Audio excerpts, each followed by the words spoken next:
ഹൈബ്രോസ് എല്ലാവർക്കും സുഖമല്ലേ? സിസ്റ്റമാറ്റിക് വിഡ്രോവലിനെ കുറിച്ച് എത്ര പറഞ്ഞാലും തീരില്ല. ധാരാളം പേർക്കാണ് സിസ്റ്റമാറ്റിക് വിഡ്രോവലിനെ കുറിച്ച് കൂടുതൽ ഡീറ്റെയിൽസ് അറിയേണ്ടത്. ഞാനിവിടെ പറയുന്നത് എസ് ബി ഐയുടെ ലാർജ് ആൻഡ് മിഡ് ക്യാപ്പിൽ ഒരു കോടി രൂപ 2016 ഇൻവെസ്റ്റ് ചെയ്തിട്ടുണ്ട്. അതിൽ നിന്ന് അദ്ദേഹം ഏതാണ്ട് 7% നിരക്കിൽ, അതായത് 60,000 രൂപ വെച്ചിട്ട് വിഡ്രോ ചെയ്തു. എന്താണ് ആ ഫണ്ടിൻ്റെ ആക്ച്വൽ വാല്യൂ ഇന്ന് എന്നുള്ളത് റിയൽ ഡാറ്റ വെച്ച് നമുക്ക് പരിശോധിക്കാം. ഈ ഡാറ്റ നിങ്ങൾക്ക് ഇൻ്റർനെറ്റിൽ ചെക്ക് ചെയ്ത് നോക്കാം. ഇതിൻ്റെ വാല്യുവേഷനൊക്കെ കറക്റ്റാണോ ഞാൻ പറയുന്നത് നിങ്ങൾക്ക് നോക്കുകയും ചെയ്യാം. ഈ ഒരു ചാർട്ട് പ്രകാരം എസ് ബി ഐയുടെ മ്യൂച്വൽ ഫണ്ടിൽ ലാർജ് ആൻഡ് മിഡ് ക്യാപ്പിൽ 1 കോടി രൂപ അദ്ദേഹം 2016 ഓഗസ്റ്റ് 20 ഇൻവെസ്റ്റ് ചെയ്തിട്ടുണ്ട്. അതുപോലെ തന്നെ മന്ത്ലി അദ്ദേഹം 60,000 രൂപ വെച്ചിട്ട് വിഡ്രോ ചെയ്യുകയാണ്.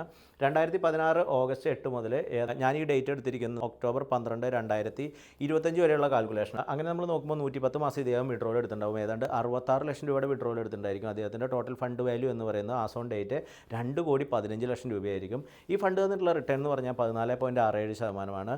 പിന്നെ ഇത് ഞാനൊരു സാമ്പിളിന് വേണ്ടി എടുത്താണ്. നമ്മളൊരു സിസ്റ്റമാറ്റിക് വിഡ്രോൾ ചെയ്യുമ്പോൾ നമുക്കൊരു ബാലൻസ്ഡ് ആയിട്ടുള്ള ഫണ്ടുകളോ ലാർജ് ക്യാപ്പ് ഫണ്ടുകളോ നമുക്ക് മാർക്കറ്റിൽ ഇൻവെസ്റ്റ് ചെയ്യാനുള്ള അഗ്രസീവിനനുസരിച്ചിട്ട് നമുക്ക് സെറ്റ് ചെയ്യാവുന്നതാണ്. ഈ ഒരു ഫണ്ടിൻ്റെ പെർഫോമൻസ് നോക്കുമ്പോൾ ഏതാണ്ട് 2021 തന്നെ ഈ ഒരു ഫണ്ടിൻ്റെ വാല്യൂ എന്ന് പറയുന്നത് 1,50,00,000 മാറിയിട്ടുണ്ട്. ഇന്നുള്ള 2 കോടി ആകുമ്പോൾ നമുക്ക് എപ്പോഴും നമ്മൾ SWP ചെയ്തിരിക്കുന്ന 60,000 നിന്ന് ഒരു ഇൻക്രിമെൻ്റ് ഒക്കെ കൊണ്ടുവരാൻ സാധിക്കും. നമുക്ക് നോർമൽ ഐഡിയലായിട്ട് SWP ചെയ്യുമ്പോൾ എല്ലാവരും സജസ്റ്റ് ചെയ്യുക ഒരു 6% റിട്ടേൺ ആണ്. അതുപോലെ തന്നെ നമ്മുടെ മാർക്കറ്റ് വളരെയധികം നെഗറ്റീവ് ആയിരിക്കുമ്പോൾ നമുക്കിത് പോസ് ചെയ്തുകൊണ്ട് നമുക്ക് റിട്ടേൺ നിർത്തിവെക്കാം, അല്ലെങ്കിൽ നമുക്ക് അതിൻ്റെ റിട്ടേണിൻ്റെ പെർസെൻറ്റേജ് വളരെയധികം കുറച്ച് കൊണ്ടുവരാൻ സാധിക്കും.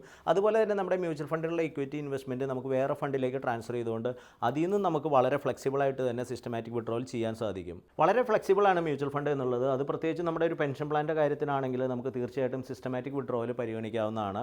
മ്യൂച്വൽ ഫണ്ടിലെ സിസ്റ്റമാറ്റിക് വിഡ്രോവലിനെ കുറിച്ച് നിങ്ങളുടെ പെൻഷൻ റിട്ടയർമെൻറ്റിനെ കുറിച്ചുള്ള ഡീറ്റെയിൽസ് ഒക്കെ അറിയാനായിട്ട് നിങ്ങൾക്ക് SWP എന്ന് കമൻറ്റ് ചെയ്യാം. പേഴ്സണലായിട്ട് ഞാൻ നിങ്ങൾക്ക് മെസ്സേജ് അയക്കാം. നിങ്ങളുടെ ഒരു കോർപ്പസിനനുസരിച്ച് വളരെ ക്ലീനായിട്ട് ലെജിറ്റായിട്ട് ഇത്തരത്തിലുള്ള ട്രാൻസാക്ഷൻ നിങ്ങൾക്ക് എങ്ങനെ ചെയ്യാം, എന്തൊക്കെയാണ് അതിൻ്റെ പ്രൊസീജിയർ എന്ന് നിങ്ങൾക്ക് പറഞ്ഞു തരികയും ചെയ്യാം. അപ്പോൾ happy investing bros. Okay, thanks.